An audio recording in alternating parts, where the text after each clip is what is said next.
नमस्कार, बड़ी बहस मध्य प्रदेश देख रहे हैं आप और आपके साथ मैं हूं शगुन सिंह। मुख्यमंत्री डॉक्टर मोहन यादव ने केंद्र सरकार के 11 साल पूरे होने पर एक प्रेस ब्रीफिंग के दौरान प्रधानमंत्री नरेंद्र मोदी के नेतृत्व में किए गए ऐतिहासिक फैसलों का रेखांकित किया। मुख्यमंत्री डॉक्टर मोहन यादव ने बताया कि मोदी सरकार ने देश को एक नई दिशा दी और कई महत्वपूर्ण निर्णयों के जरिए भारत को मजबूती दी। 1947 में भारत का स्थान अर्थव्यवस्था में 15वें नंबर पर था, लेकिन प्रधानमंत्री मोदी के नेतृत्व में भारत आज दुनिया की चौथी सबसे बड़ी अर्थव्यवस्था बन चुका है। सीएम ने कहा कि प्रधानमंत्री नरेंद्र मोदी के प्रयासों से जीएसटी जैसे ऐतिहासिक निर्णय ने देश के आर्थिक परिदृश्य को पूरी तरह बदल दिया। प्रधानमंत्री मोदी ने मुस्लिम महिलाओं के लिए 3 तलाक कानून को खत्म कर एक नई दिशा दी और उनके जीवन को बेहतर बनाने का काम किया। साथ ही राम मंदिर के मामले में सुप्रीम कोर्ट के आदेश का पालन करते हुए ऐतिहासिक फैसला लिया गया। मुख्यमंत्री डॉक्टर मोहन यादव ने कहा कि प्रधानमंत्री मोदी के नेतृत्व में भारत की सुरक्षा नीति को भी सराहा है। उन्होंने कहा कि प्रधानमंत्री ने आतंकवाद के खिलाफ सख्त कदम उठाए और दुश्मनों के खिलाफ कड़ी कार्रवाई की। वहीं विदेश नीति में भी पीएम मोदी ने सऊदी अरब जैसे देशों से अधिक सम्मान प्राप्त किया और भारत की सुरक्षा के लिए S-400 जैसे आधुनिक रक्षा उपकरणों की खरीद सुनिश्चित की। यूक्रेन युद्ध के बीच जब भारतीय छात्रों की सुरक्षा खतरे में थी, तब प्रधानमंत्री नरेंद्र मोदी ने अपने नेतृत्व में बच्चों को सुरक्षित निकालने का कार्य किया। इससे यह साबित हुआ कि पीएम मोदी सरकार हर संकट में देशवासियों की सुरक्षा और भलाई को प्राथमिकता देती है। मुख्यमंत्री डॉक्टर मोहन यादव ने यह भी कहा कि पीएम मोदी ने मेड इन इंडिया का नारा दिया और देश में अब भारतीय ब्रेन पावर का पूरा उपयोग हो रहा है। प्रधानमंत्री मोदी के नेतृत्व में भारत ने वैश्विक मंच पर अपनी मजबूत पहचान बनाई और भारतीय लोगों के बीच एक नया विश्वास पैदा किया। आज इसी मुद्दे पर विस्तार से बात होगी, चर्चा करेंगे। चर्चा के लिए कुछ हमारे साथ मेहमान जुड़ेंगे, लेकिन उससे पहले मुख्यमंत्री डॉक्टर मोहन यादव ने क्या कुछ करा, जरा सुनिए। सुप्रीम कोर्ट के निर्णय से तुलना कर लें माननीय प्रधानमंत्री जी की, लोकतंत्र खूबसूरती और लोकतंत्र की ताकत क्या होती है। सुप्रीम कोर्ट तो फैसले करेगी, लेकिन फैसले को लागू करने का दम चाहिए। और जहां 3 तलाक के मामले में सुप्रीम कोर्ट ने निर्णय किया अपनी मध्य प्रदेश इंदौर की बेटी शाहबानो के मामले में, और उसके उलट राजीव गांधी जी की सरकार ने वो फैसला बदल दिया।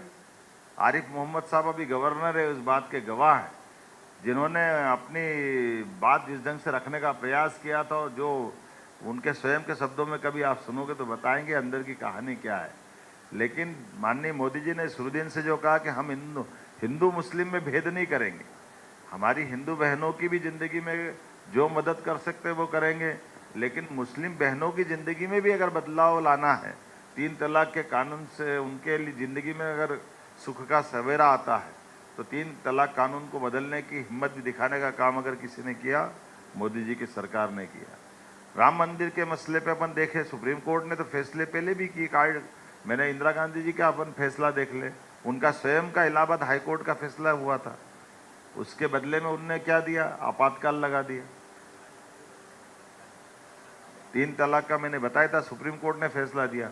तो कोर्ट की भी महत्ता को स्थापित करते हुए जनता के बीच में सर्वोच्चता सुप्रीम कोर्ट ने निर्णय किया, तो लागू करना, 3 तलाक भी लागू करके दिखाया, भले 40 साल पुराना, और राम मंदिर का फैसला भी लागू करके दिखाया।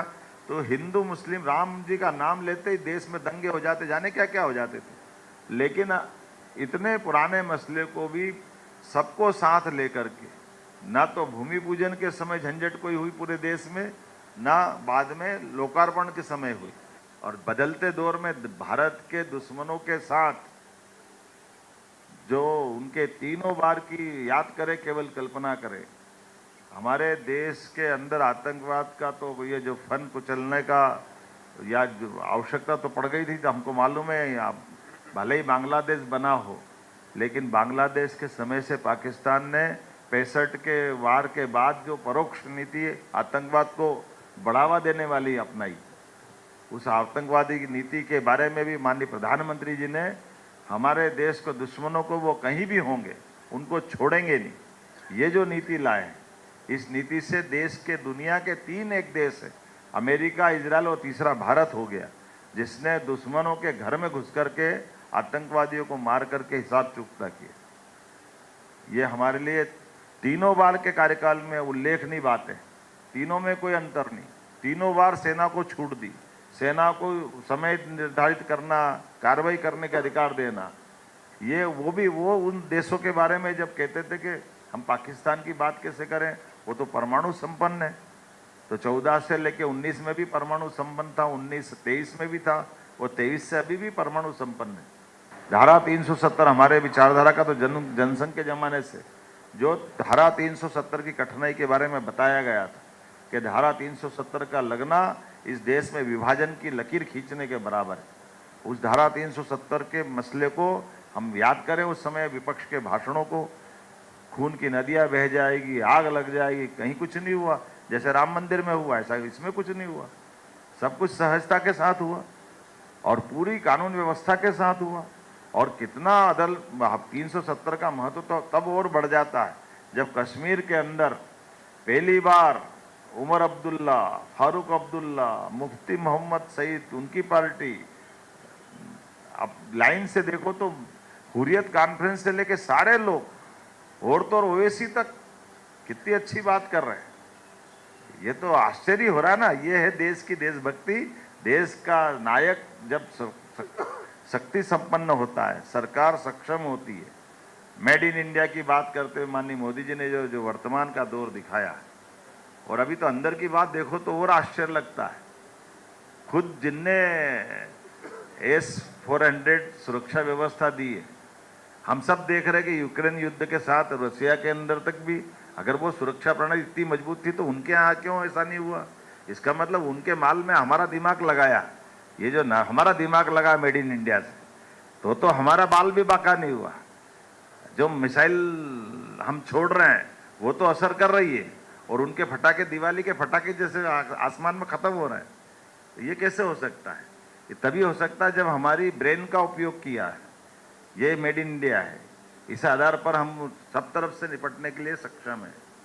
कभी कल्पना कर सकते कि हम लाल किले से सफाई की बात करने के आधार पर देश के अंदर कहां से कहां तक की बात कर दी। जल वहित शौचालय की बात करते हुए 40 करोड़ लोगों के लिए, अब ये आंकड़े बताते हैं कि हम कहां से कहां पहुंच गए।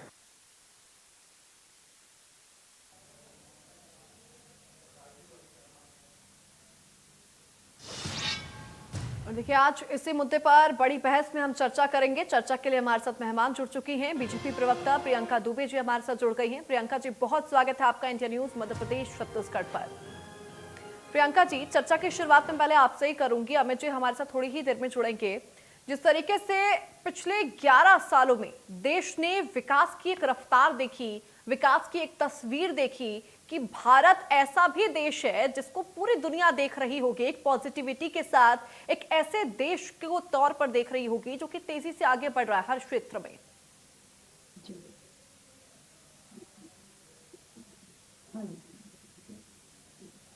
प्रियंका जी, क्या आप तक मेरी आवाज पहुंच पा रही है? जी जी, पहुंच रही है। प्रियंका जी, 11 साल, रिपोर्ट कार्ड तैयार हो चुका है और लगातार जिस तरीके से पिछले 11 सालों में देश ने एक देश की बदलती हुई तस्वीर को देखा है, वो हम सभी जानते हैं और इस बात की प्रशंसा लगातार की जा रही है, लेकिन कांग्रेस तो इस पर भी हमलावर है। मैम नमस्कार। 11 साल बेमिसाल के सर्वप्रथम सभी को बधाइयाँ। अगर हम बात करते हैं, आज हमारा वो भारत है जो प्रधानमंत्री नरेंद्र जी मोदी के नेतृत्व में अब हमारा देश विकास भी करता है और हमारी ओर कुदृष्टि डालने वालों की ओर उनका विनाश भी करता है, घर में घुस करके मारता भी है। और आज हमारा भारत सशक्त भारत, सुरक्षित भारत और विकसित भारत की ओर तौर पे देखा भी जाता है। अगर हम बात करते हैं, इन 11 वर्षों में हमने कोरोना जैसे पैंडेमिक को देखा, जिसमें हमने अपने स्वास्थ्य की चिंता करने के साथ वसुधैव कुटुंबकम और सर्वे भवन्तु सुखिनः के स्लोगन के साथ हमने वैक्सीन देश में तो उपयोग करी, दूसरे देशों में भी उसे भेजा और लोगों के स्वास्थ्य की चिंता करी। आज अगर हम बात करते हैं तो शांति दूत के तौर पर भारत को देखा जाता है। अगर हम बात करते हैं, जब हम 21 जून विश्व योग दिवस की चर्चा करने जाते हैं, जिसमें भी लोगों ने राजनीति करी, परंतु जिन धर्म विशेष को लेकर के आपत्ति ली गई थी, आज अगर हम बात करते हैं यूएई के, अमीरात के जो देश हैं, वो प्रस्तावक बनते हैं, और वही योग दिवस को विश्व स्वास्थ्य की दृष्टि से देखते हुए आज हमारा समर्थन करते हैं। ये भारत की बदलती हुई राजनीतिक स्थिति और कूटनीतिक स्थिति है, जिसमें अगर हम बात करें, चारों तरफ जो अराजकता का वातावरण है, आपने भी देखा होगा बहन, चाहे पाकिस्तान की स्थिति हो, चाहे बांग्लादेश की स्थिति हो, चाहे श्रीलंका की स्थिति हो, इन चारों तरफ अराजकता से घिरे हुए देशों के बीच में हमारे देश की स्थिति काफी सशक्त तौर पे हम उभर पाए। इसका सबसे बड़ा श्रेय जाता है एक स्पष्ट नीति, नेतृत्व और एक स्थिर सरकार को, जिसके लिए हम जनता के भी आभारी हैं।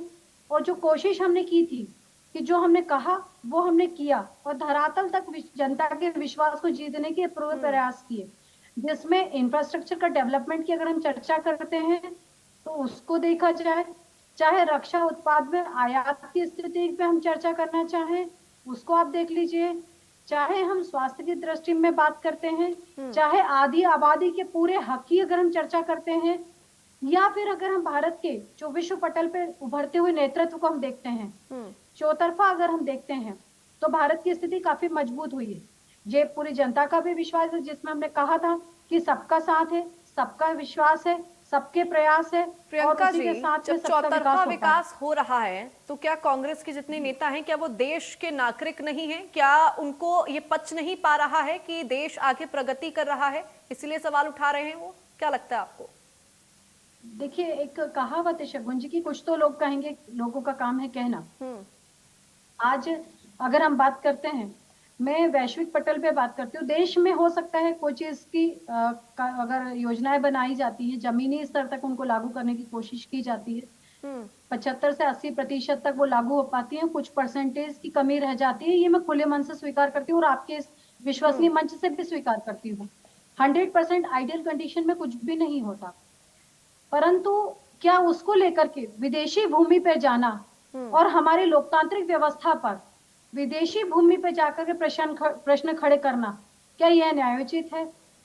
हो सकता है। मैं फिर कहती हूँ कि ये बात बिल्कुल निष्पक्षता से सरकार की तरफ से मैं भी स्वीकार करती हूँ कि कोई चीज में अगर हम आइडियल कंडीशन की चर्चा कभी नहीं कर सकते, हर चीज को एक आइडियल माना जाता है, लेकिन उसको लेकर के विदेशों में कटाक्ष करना या विदेशी भूमि पे जाकर के हमारे लोकतंत्र पे सवाल खड़े करना, मेरे ख्याल से ये न्यायोचित नहीं होता। निश्चित तौर पर मेरा सवाल यही है, जब हमारे साथ अमित जी जुड़ेंगे मैं उनसे निश्चित तौर पर ये सवाल करूंगी कि क्या ये देश सिर्फ बीजेपी का है जो विकास की यहाँ पर गाथा गा रही है, या फिर देश उनका भी है? लेकिन जिस तरीके से मुख्यमंत्री मोहन यादव ने तमाम यहाँ पर रिपोर्ट कार्ड के बारे में उपलब्धियां गिनवाई, उसके बाद नेता प्रतिपक्ष उमंग सिंघार के कई सवाल थे कि मध्य प्रदेश में फिर वो विकास की लहर क्यों नहीं देखने को मिल रही है, युवाओं को रोजगार देने की बात कही गई थी, लेकिन यहाँ पर तो सिर्फ फर्जीवाड़ा हो रहा है। उन्होंने 11 सवाल कुल मिलाकर किए हैं। जी, उमंग सिंघार जी की बात को करना या फिर विपक्ष के सवाल उठाना, तो सवाल बिल्कुल विपक्ष का धर्म है, वो सवाल उठाए, परंतु सवाल उठाने के लिए नियत उतनी ही साफ होनी चाहिए।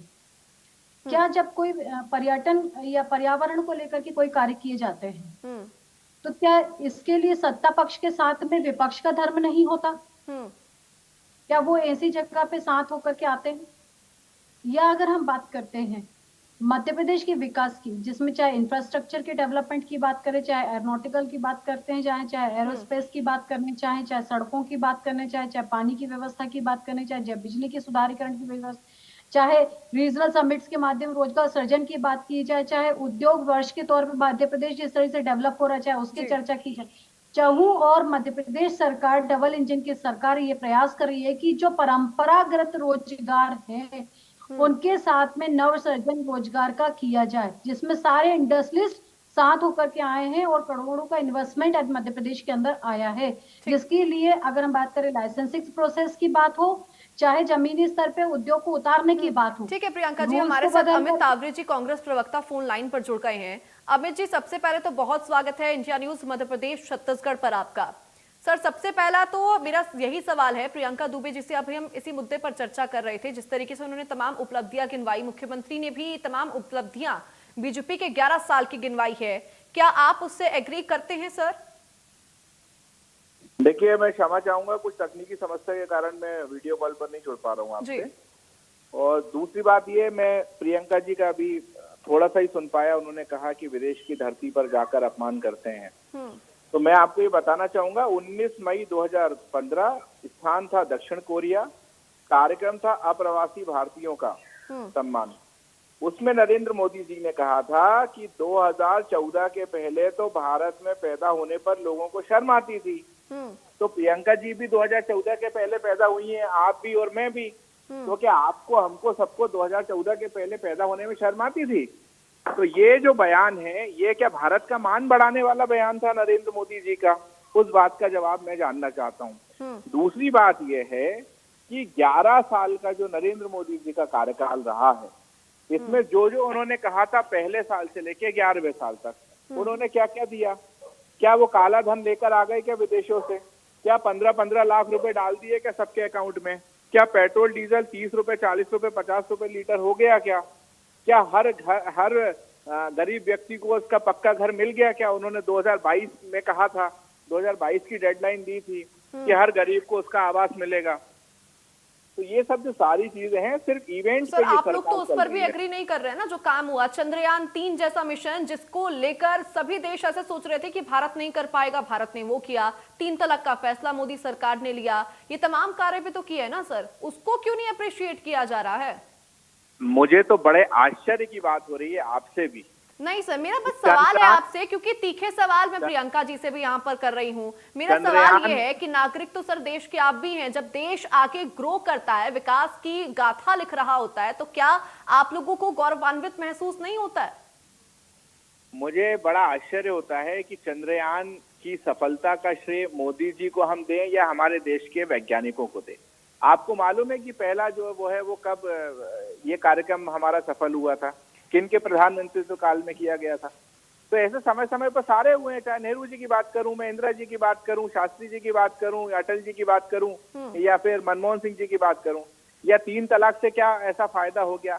मैं ये जानना चाहता हूं कि 151 यात्रा करने के बाद, 151 देशों की यात्रा करने के बाद, जब भारत और पाकिस्तान का जब युद्ध हुआ, तो उस समय कोई भी देश भारत के साथ क्यों नहीं खड़ा था? मैं तो ये जानना चाहता हूं।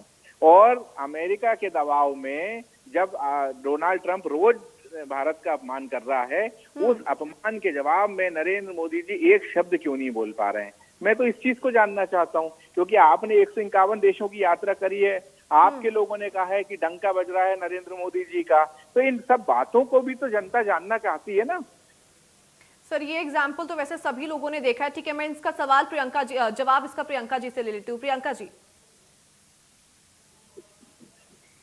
अगर अमित जी भाई साहब इतने ही निष्पक्षता से अपनी पार्टी से जाकर के पूछें कि शिमला समझौता की क्या मजबूरियां रही थी, और अगर इतनी ही मजबूती से सरकार नेतृत्व कर रही थी, ऐसी क्या मजबूरियां रही थी जो ताशकंद समझौता करना पड़ा?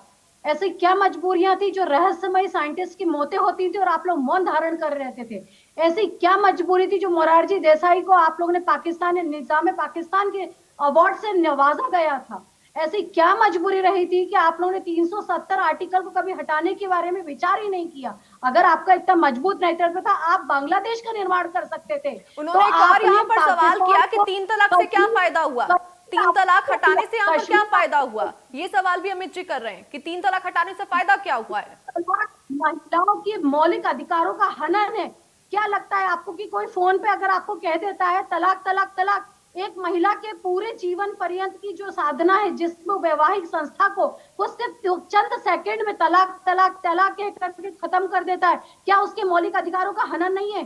क्या ये उसका नैतिकता का पतन नहीं है? क्या उन बच्चों के बारे में आपने सोचा है जो तलाक की विभिन्न से परेशान होते हैं, उसके बाद उनका जीवन क्या होता है? अगर आप लोग ये छोटा सा विचार नहीं कर पाते हैं, तो आप सोचिए, आप आधी आबादी के जिसमें महिलाएं सर्वप्रथम आती है, जो घर की धुरी होती है, जिसके ऊपर पूरे परिवार के लालन पालन और संस्कारों के पोषण की जिम्मेदारी होती है, आपके लिए ट्रिपल तलाक कोई मायने नहीं रखता। आप जाकर के अमित जी पहले उस बहन से पूछिए जो इस परेशानी को भोगती है, जिसको सिर्फ सेकंड मोबाइल पे लैपटॉप पे तलाक दे दिए गए। दुबई में बैठ करके व्यक्ति उसको यहाँ तलाक दे दे रहा है, क्या ये न्यायोचित था? बात इसी से आपकी मानसिकता समझ में आती है कि आप रखते हैं। बात वही है कि सवाल उठाना बहुत आसान होता है, लेकिन उन महिलाओं का दर्द पूछिए कि उनको कैसा लगा होगा जब उनको इस तरह से किया होगा। अमित जी, फाइनल कमेंट आपका इसको लेकर।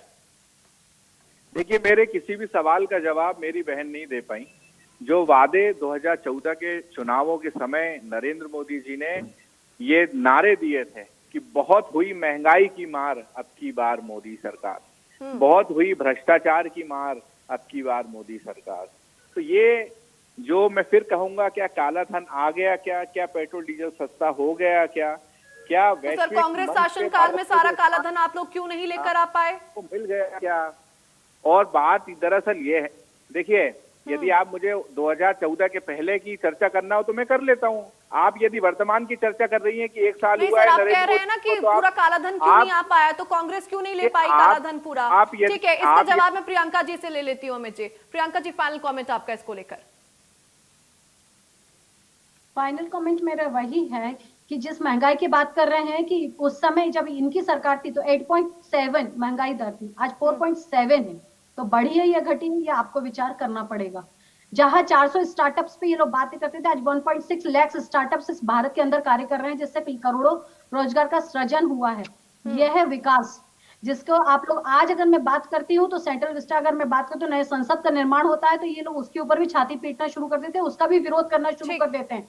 तो इन्हें अपनी गुलामी वाली मानसिकता से अलग हट करके अपनी।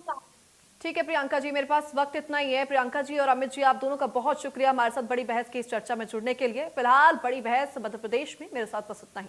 नमस्कार।